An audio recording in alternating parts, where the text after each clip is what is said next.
Some men survive war only to discover the real battlefield was waiting back home. Rain hammered the streets of South Atlanta just after 10:30 p.m., turning the cracked pavement into a river of neon reflections and shattered headlights, while police sirens echoed somewhere in the distance like warnings no one listened to anymore. And under the flickering lights of a gas station on Fulton Industrial Boulevard, 17-year-old Marcus Reed stepped out of his old silver Honda, carrying nothing more dangerous than a plastic bag with cold medicine and orange juice for his little sister, his hoodie damp from the storm, his sneakers splashing through shallow puddles as he hurried toward the entrance without noticing the patrol cruiser slowly rolling into the parking lot behind him. Officer Daniel Briggs sat in the driver's seat, with one hand resting near his radio, his jaw tight. His eyes narrowing the second he saw Marcus, because in his mind certain neighborhoods only produced one kind of story, and young black men after dark were always suspects before they were human beings. Run the plate, Briggs muttered while his partner glanced at the computer screen glowing pale blue against the windshield. The dispatch radio crackled through static and rang. Vehicle possibly matches description from earlier robbery report. And that was all Briggs needed to hear, because once fear mixes with bias, the truth rarely gets a chance to speak. Marcus pushed open the gas station door, unaware that two officers had already stepped out into the rain behind him, their boots splashing hard against the pavement, their flashlights cutting through the darkness like weapons searching for permission to escalate. "Hey, hands where I can see them," Briggs shouted, his voice so sharp it froze the entire parking lot. And Marcus immediately turned around, startled, confusion washing across his face as customers near the pumps slowly backed away, phones already lifting into the air to record another night that felt too familiar in this city. "Sir, did I do something wrong?" Marcus asked quietly, keeping both hands visible while rain rolled down his forehead and soaked through his hoodie. But Briggs was already moving closer, already deciding the ending before the conversation even began. "Step away from the vehicle," he barked while another officer circled toward the passenger side with his hand hovering near his holster. And for a second the storm itself seemed to go silent as Marcus obeyed every command exactly the way his father had taught him years ago. Calm voice, slow movements, no sudden gestures. Survive the encounter first and ask questions later. Imagine standing there at 17 years old, surrounded by flashing lights and loaded assumptions, realizing the people sworn to protect you are studying your skin before they ever hear your words, because Marcus could feel it happening in real time. The suspicion, the tension, the quiet hatred buried beneath procedure. And somewhere across the city his father still believed his son was safely on the way home, unaware that destiny was already pulling him toward the darkest moment of his life. Briggs grabbed Marcus by the arm and spun him toward the hood of the car, while thunder cracked overhead. "We got reports about a stolen vehicle," he snapped. And Marcus shook his head immediately, terrified but controlled. "This is my dad's car, sir. I can show you the registration."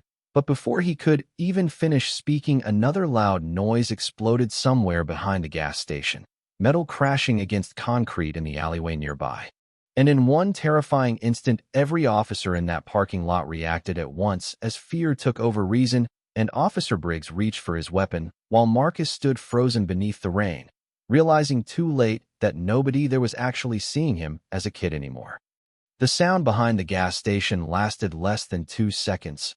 A crashing metal dumpster knocked over by the wind and rain somewhere deep inside the alley.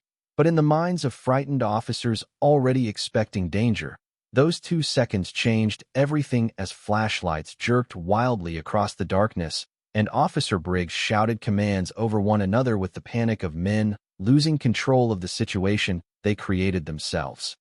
"Do not move," Briggs yelled while Marcus stood frozen beside the hood of the Honda, his chest rising fast, both hands visible in the cold rain, confusion and fear flooding his face, because he could see it now, the way their fingers tightened, the way their breathing changed, the way the entire moment suddenly stopped feeling like a misunderstanding and started feeling like survival. Across the parking lot, a woman pumping gas lowered her phone slightly and whispered, "Oh my God," while another customer backed behind the convenience store door as if instinct alone told him something terrible was about to happen.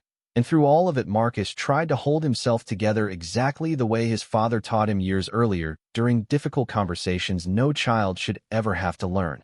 If police stop you, keep your voice calm. Keep your hands where they can see them.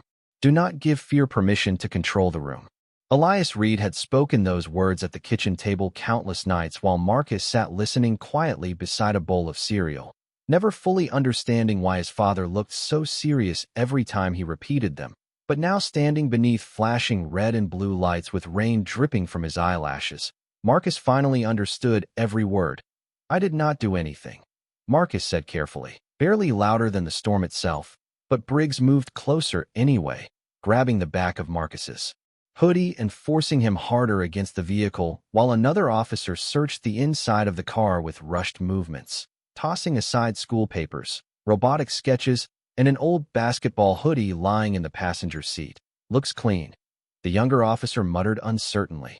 But Briggs was too deep inside his own assumptions to slow down now, because once certain men decide what you are, evidence becomes an inconvenience instead of the truth. Somewhere downtown, nearly 15 miles away, Elias Reed sat alone inside a dim apartment office overlooking the city skyline, reviewing security consulting reports beneath the soft glow of a desk lamp, while an old military challenge coin rested beside his coffee mug, untouched for hours, and despite the calmness surrounding him, there was something restless in the air that night, the kind of silence veterans recognize without explanation, the kind that settles into your bones before disaster arrives. Then his phone vibrated across the desk. Elias glanced down, expecting another work email. But instead he saw an unknown number followed by shaky audio and screaming in the background. "Sir, I think this is your son," a frightened voice said through static and rain. And before the stranger could continue, Elias was already standing, his chair sliding backward across the floor as every instinct sharpened at once with terrifying precision. Back at the gas station, the storm intensified, thunder rolling low above Atlanta while Officer Briggs paced near the cruiser, trying to regain control of a scene slipping further away from him by the second, because now more people were recording, more headlights were pulling into the parking lot, more witnesses were seeing Marcus exactly as he truly was, terrified, compliant, just a teenager trapped inside someone else's fear. And yet Briggs still could not let go of the version of Marcus he had already invented in his head. Imagine being 17 years old and realizing the most dangerous thing in the parking lot is not what happened in the alley, but the assumption standing 3 feet in front of you wearing a badge and refusing to see your humanity. Because Marcus could feel the tension tightening around him like invisible chains while rainwater mixed with tears he refused to let fall, and somewhere in the distance, cutting through the storm like a warning from another world, the low growl of a black SUV engine began racing toward the gas station. The black SUV tore through the rain-soaked streets of Atlanta with headlights cutting across puddles and broken reflections while Elias Reed gripped the steering wheel so tightly his knuckles turned pale beneath the dashboard lights. His breathing controlled but heavy, the kind of breathing learned from years of surviving impossible situations where panic meant death and calm meant survival. And although the city around him looked ordinary with late-night diners still glowing and traffic lights blinking against the storm, something deep inside him already knew his life was about to divide into before and after.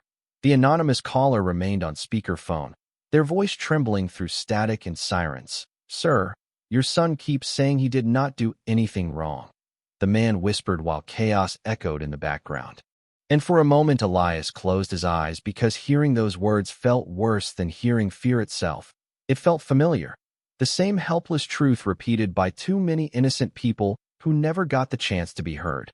At the gas station, Marcus remained pressed against the cold hood of the Honda, while rainwater streamed down the side windows and soaked through his jeans, his shoulders trembling not from guilt, but from humiliation as more patrol units arrived one after another, transforming a misunderstanding into a public spectacle under spinning red and blue lights. And every new officer stepping onto the scene seemed to arrive already believing the worst about him before asking a single question. "We still have no weapon," one younger officer said cautiously while checking the alley behind the station again, but Briggs ignored him. Pacing aggressively near the cruiser with frustration burning across his face, because he could feel control slipping away as live streams spread across social media in real time.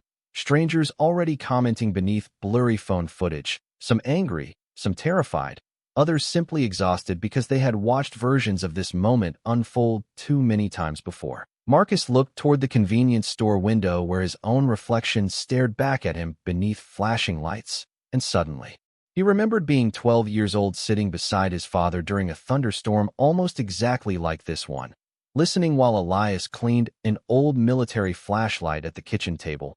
"Fear makes weak men dangerous," Elias had said quietly without looking up, "especially when fear hides behind authority." And back then Marcus thought his father was talking about war overseas, not parking lots in Georgia. Tires screeched outside the station as the black SUV finally pulled in fast enough to send water spraying across the curb. And almost instantly something changed in the atmosphere, because even before Elias stepped out, people felt his presence the way people sense incoming storms before thunder arrives.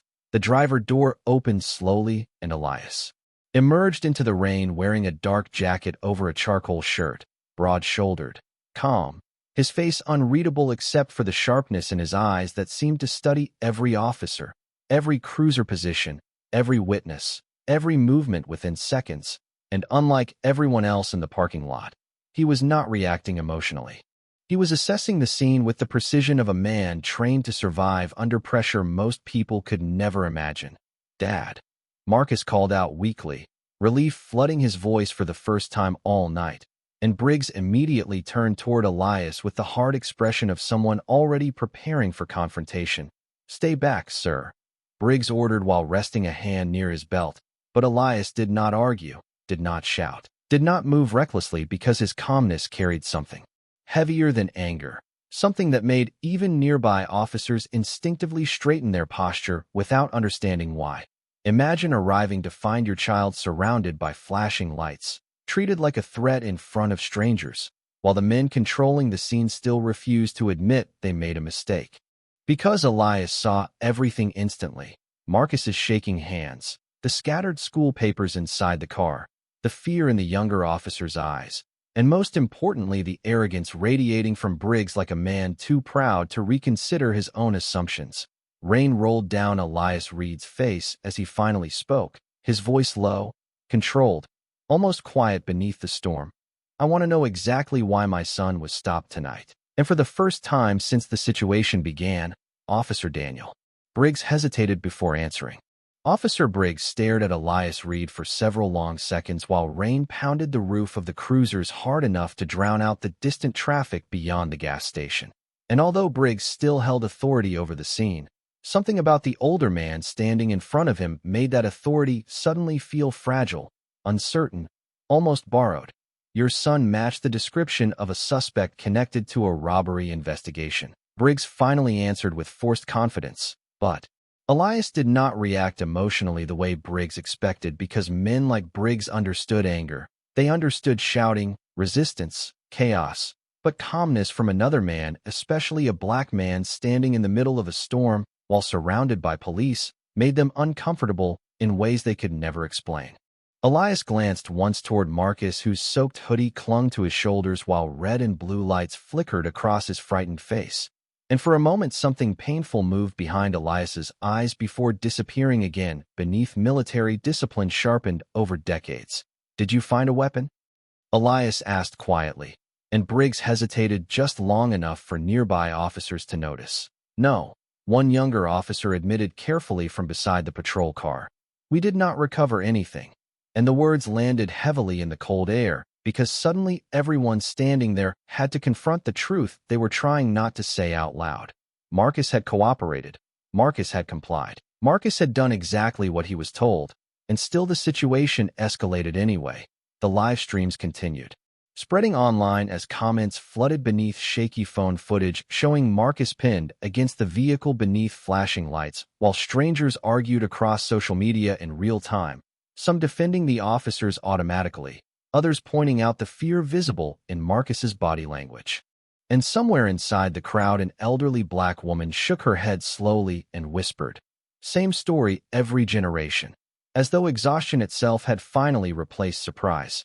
Elias stepped closer to Marcus without sudden movement and gently placed one hand against his son's shoulder, grounding him, steadying him, reminding him silently that he was no longer alone. And Marcus lowered his eyes for a second because until that moment he had been fighting panic entirely by himself. "Dad, I told them I did not do anything," Marcus said softly, his voice cracking despite his effort to stay composed. And Elias nodded once as though he already knew, because fathers like Elias learned long ago how to recognize fear hidden beneath forced bravery. Then Briggs made the mistake that changed everything.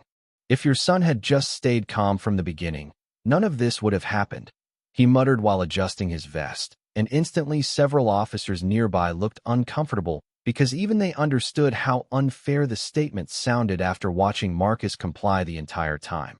Elias slowly turned his head toward Briggs, and although his voice remained controlled, something colder entered the atmosphere around him, something disciplined and dangerous in a way that had nothing to do with physical force. "You think he was the one escalating this situation?"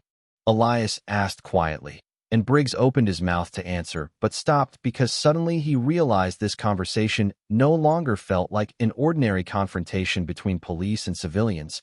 It felt like being evaluated by someone trained to detect weakness under pressure. Imagine spending your entire life serving your country only to watch your own child treated like a threat because fear reached someone else before facts did. Because Elias Reed had walked through war zones overseas, had survived situations most people only watched in movies. Yet nothing in his military career prepared him for the helplessness of seeing his son standing terrified beneath police lights in his own hometown. The storm intensified overhead as another black SUV slowly pulled into the parking lot behind Elias's vehicle, followed seconds later by a second unmarked truck with dark tinted windows. And almost immediately the posture of the officers began to shift, because men trained in law enforcement recognize federal vehicles the same way soldiers recognize incoming danger. One of the younger officers frowned and whispered under his breath, "Who exactly is this guy?" While Briggs tried to maintain composure despite the tension building visibly around him. But before anyone could ask another question, the rear door of the first SUV opened and a tall man in a dark federal rain jacket stepped out into the storm, scanning the scene with sharp professional eyes before locking directly onto Elias Reed and saying 4 words that made Officer Briggs suddenly feel cold despite the humid Georgia rain. "Commander Reed, we got here fast."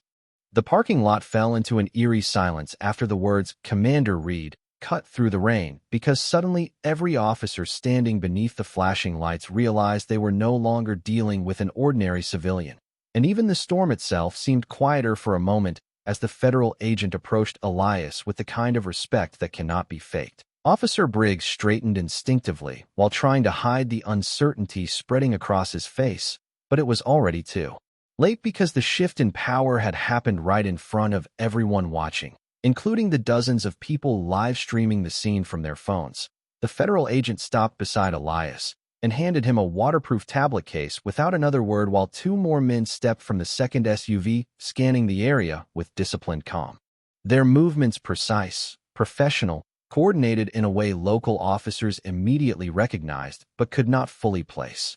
Marcus looked between his father and the arriving men with confusion, because although Elias had always been private about his military past, Marcus never truly understood the scale of the world his father once operated in. He only knew small fragments, old photographs tucked away in closets, medals hidden in drawers, sleepless nights where Elias sat silently on the apartment balcony staring into the dark as though memories still followed him home from places he never spoke about. "Sir," the younger officer whispered quietly toward Briggs, "I think we should de-escalate this."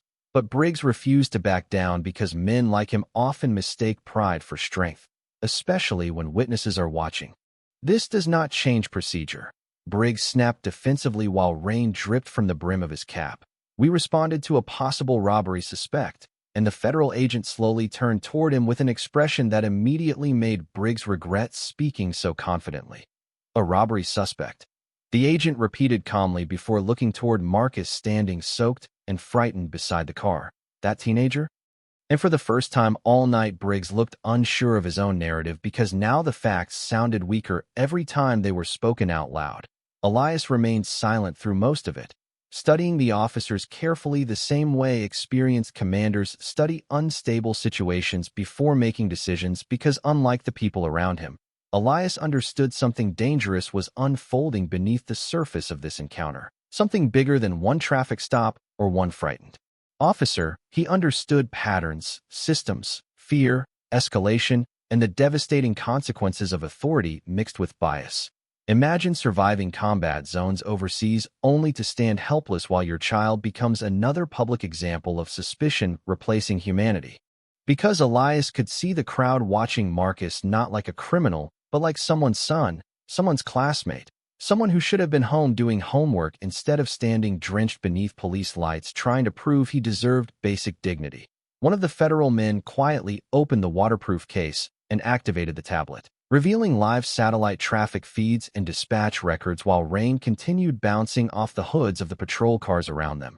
And within seconds, the younger officers nearby exchanged nervous glances because even they could tell this situation was becoming far more serious than anyone expected.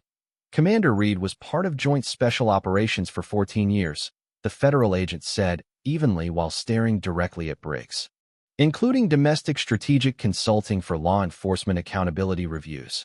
And the words hit Briggs harder than shouting ever could, because suddenly the man he treated like an inconvenience was someone trained to dissect high-pressure incidents for a living. Marcus slowly looked toward his father with widened eyes, because even he had never heard that title spoken aloud before. Elias finally stepped forward again, calm as ever, rainwater sliding down the side of his face while his eyes locked onto Briggs with unnerving stillness. "My son followed every command tonight," he said quietly. "So I am going to ask you one more time before this situation moves beyond your control."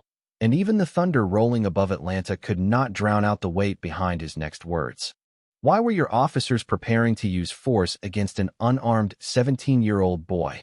Rainwater streamed through the parking lot drains while tension spread across the scene like electricity searching for somewhere to strike, because nobody there expected the night to unravel this way.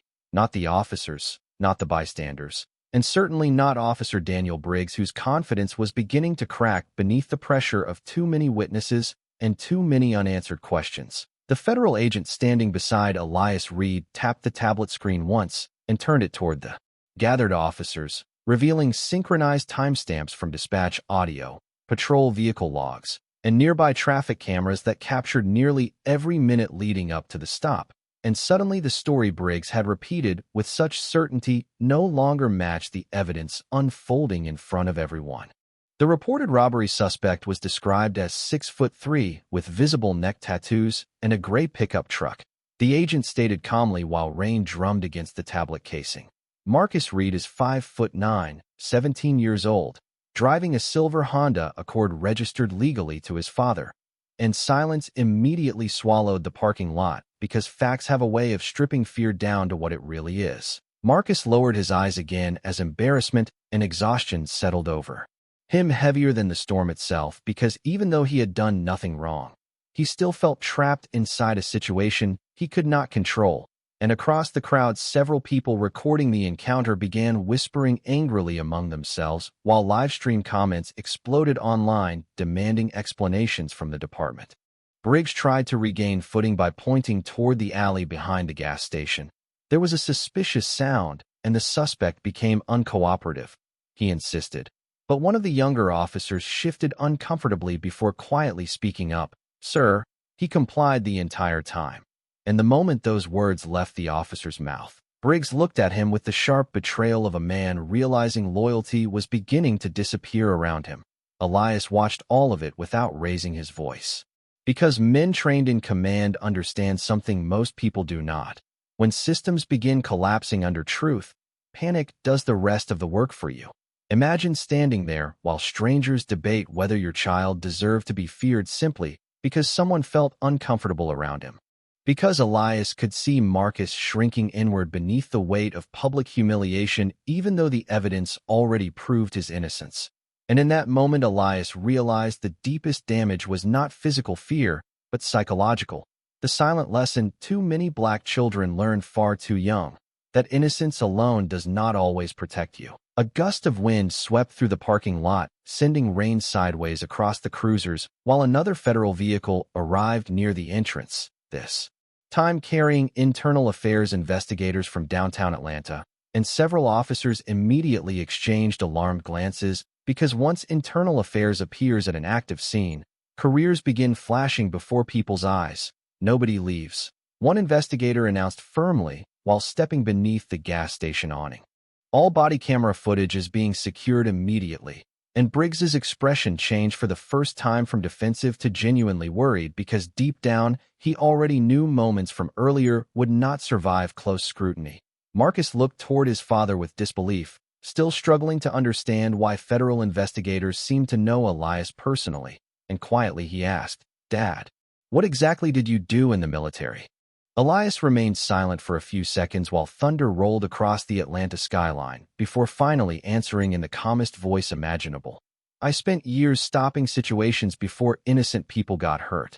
And although the sentence sounded simple, everyone listening could feel the weight hiding behind it. Then one of the internal affairs investigators approached Elias respectfully and handed him a sealed folder already marked with the Atlanta Police Department insignia. "Commander, read," the investigator said carefully. "You should know this is not the first complaint involving Officer Briggs." And suddenly the night stopped feeling like one bad mistake and started feeling like the beginning of something much darker. The sealed internal affairs folder felt heavier than paper when Elias Reed opened it beneath the flickering gas station lights, because the moment he saw Officer Daniel Briggs's name repeated across multiple complaint summaries, something inside him shifted from concern to certainty. Rain continued falling across the parking lot, while officers stood in tense silence watching the investigation slowly move beyond their control. And one by one the younger patrolmen, who had arrived confident earlier, now avoided eye contact completely because deep down they understood what was happening. This was no longer about one frightened teenager during a traffic stop. This was about a pattern. Elias scanned the reports calmly, while Marcus stood nearby wrapped in a gray emergency blanket handed to him by one of the federal agents. His wet curls pressed against his forehead, exhaustion replacing fear now that the adrenaline was fading. And for the first time all night, he looked like what he truly was. Just a 17-year-old kid dragged into the center of a system already prepared to assume the worst about him. 3 excessive force complaints, one internal affairs investigator said quietly while standing beside Elias. 2 racial profiling accusations, all unresolved, and nearby officers shifted uncomfortably as Briggs immediately snapped back defensively. None of those accusations were proven, but even his own voice sounded weaker now, thinner somehow, because the authority he hid behind all night was beginning to crack under the weight of public scrutiny and recorded evidence. Across social media, the livestream footage had already spread far beyond Atlanta as local activists, journalists, and former military accounts began reposting clips showing Marcus complying while officers escalated around him. And the comments below the videos reflected something deeper than outrage. They reflected exhaustion from people tired of watching fear become justification over and over again. Imagine being forced to prove your innocence while standing soaked in the rain under flashing police lights simply because someone decided your existence looked suspicious. Because Marcus kept replaying the encounter inside his head, searching for the moment everything turned against him, wondering if he spoke too quietly, moved too slowly, breathed too hard, as though survival itself had become a performance where one wrong gesture could cost you your dignity.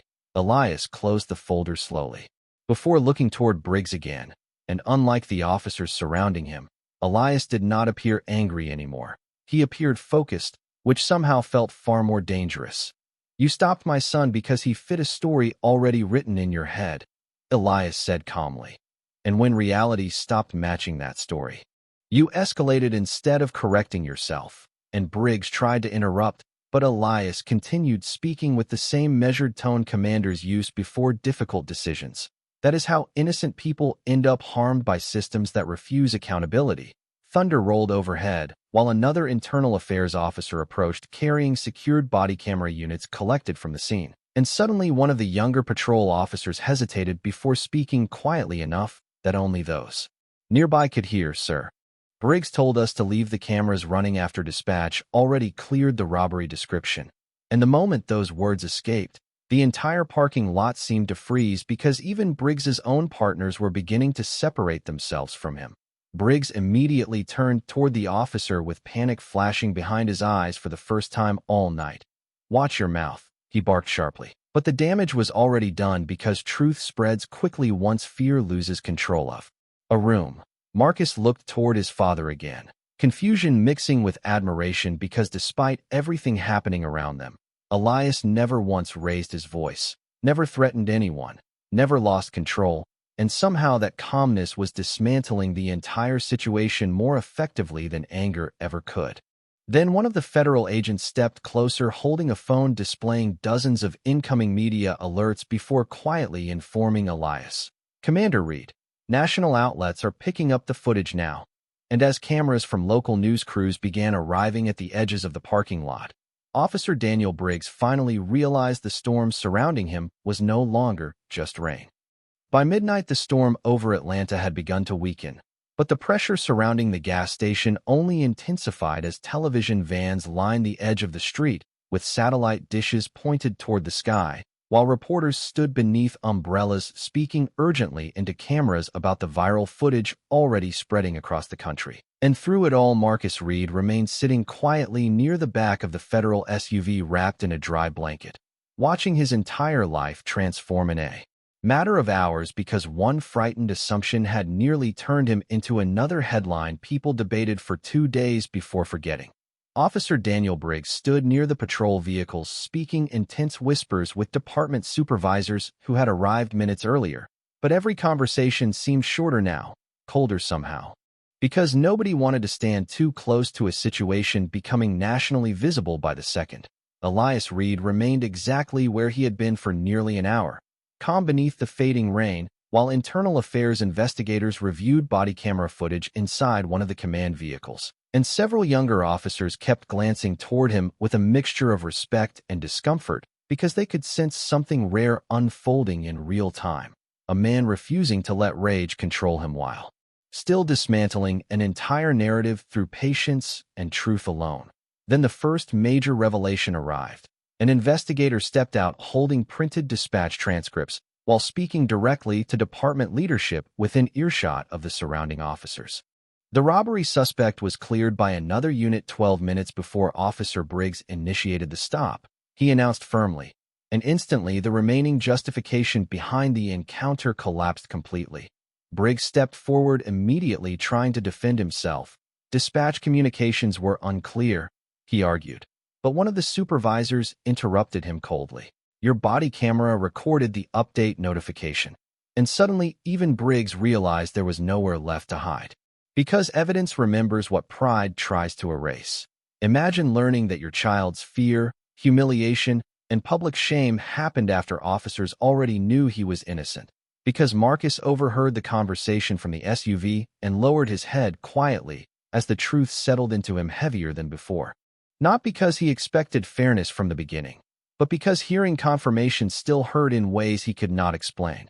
Elias slowly walked toward his son and crouched beside him for the first time all night, the noise of reporters and sirens fading into the background while Marcus stared at the wet pavement beneath his sneakers. "You stayed calm," Elias said quietly.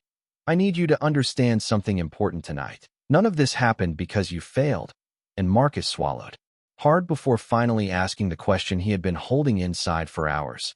"Then why did they look at me like I was dangerous?"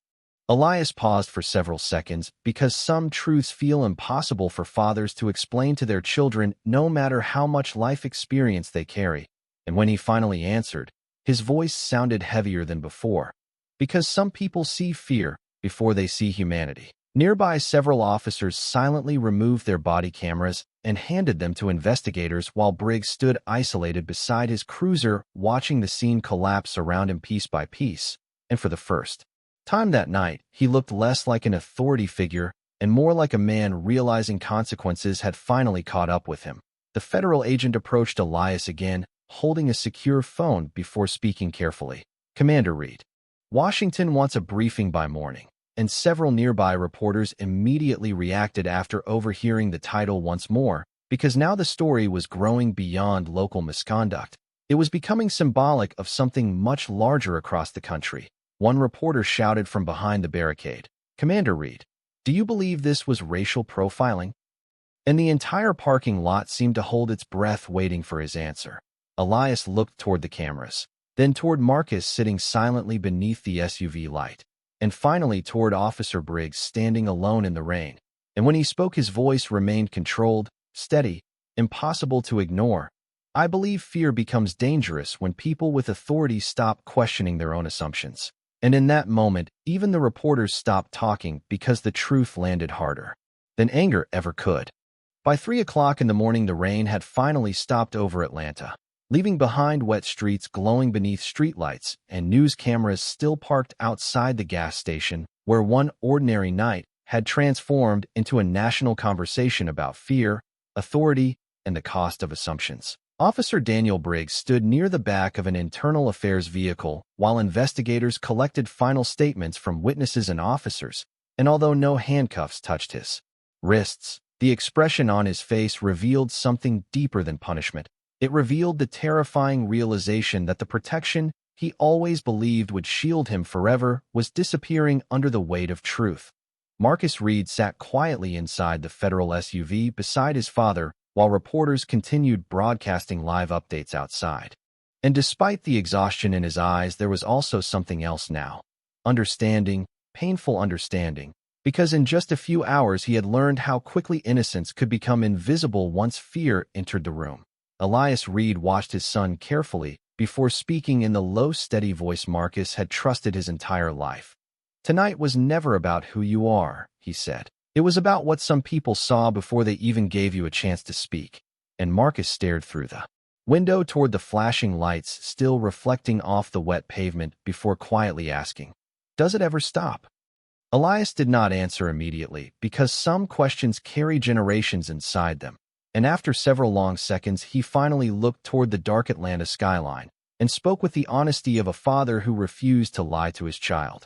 Only when enough people decide truth matters more than fear. Outside, the vehicle reporters gathered near the barricades as department officials stepped before cameras to announce that Officer Briggs had been placed on immediate administrative leave, pending full investigation into misconduct, racial profiling allegations, and procedural violations connected to the stop. And as microphones pushed closer beneath the bright lights, Briggs lowered his head for the first time all night, because public accountability feels very different when the cameras are no longer protecting you. Across social media, millions of people watched clips from the encounter, while veterans groups, civil rights organizations, and law enforcement leaders debated the footage on national television. But the moment spreading faster than any other was not the confrontation itself. It was the image of Elias Reed standing silently beside his frightened son in the rain, refusing to lose control while demanding accountability through discipline instead of chaos. Imagine surviving battlefields overseas, only to discover your greatest fear was not war itself, but whether your child would make it safely through an ordinary night at a gas station. Because Elias understood something many people never do. Strength is not measured by how loudly a man reacts when anger arrives. It is measured by whether he protects his humanity when the world gives him every reason to lose it. As dawn slowly approached, Marcus and Elias finally stepped out of the SUV together, while reporters continued shouting questions behind the barricades. But neither father nor son looked toward the cameras, because some moments are too personal to perform for the public. They walked quietly toward the silver Honda still parked beneath the gas station lights, while exhausted officers cleared the remaining vehicles from the scene. And before getting inside the car, Marcus stopped and looked back one final time at the parking lot where his entire understanding of America had changed forever. Elias placed a hand on his shoulder and gently guided him toward the passenger door. And in that quiet moment, there were no sirens, no shouting, no flashing cameras left between them. Only a father trying to help his son carry the weight of a lesson no child should ever have to learn. The city slowly woke around them as the first traces of morning light touched the wet streets of Atlanta, and somewhere beyond the fading storm, millions of people were still arguing about policy, race, police, and accountability. But for Marcus Reed, the truth had become painfully simple. Sometimes the most dangerous thing a person can carry is not a weapon, but an assumption. And sometimes the strongest men are not the ones who go searching for revenge, but the fathers who stand calmly in the storm long enough to make the truth impossible to ignore.